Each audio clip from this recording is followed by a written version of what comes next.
Here's how I turned my cosplay from amateur to pro.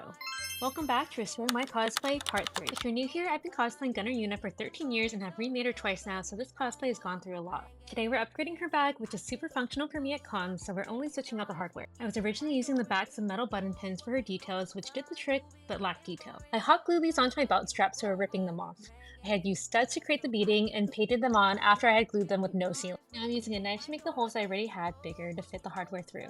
I'm also using a knife as a screwdriver to lock it into place because why not? Switching out the button pins for Western hardware with ornate detailing and texture to give my cosplay more depth and believability. I think the button pins also look too shiny, so this was the perfect swap. I used Gorilla Glue in the center for the beads, which was a little messy, so for the second one, I added the glue directly to the back of the bead instead. While tweezers exist, I use scissors as an alternative, and I use a smaller bead to wipe up any excess glue.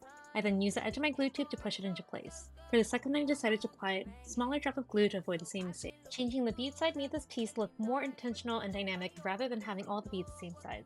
As for the belt buckle, I had the super thin, basic one and swapped it out with a matching Western buckle that looked more heavy-duty and realistic. I ripped out the old buckle and pushed the new prong through the original hole, Gorilla gluing the faux leather over to hold it into place, and that's it! Changing out small details can really elevate your cosplay from a 5 to a 10. Wow. Can't wait to show you what I'll be upgrading next.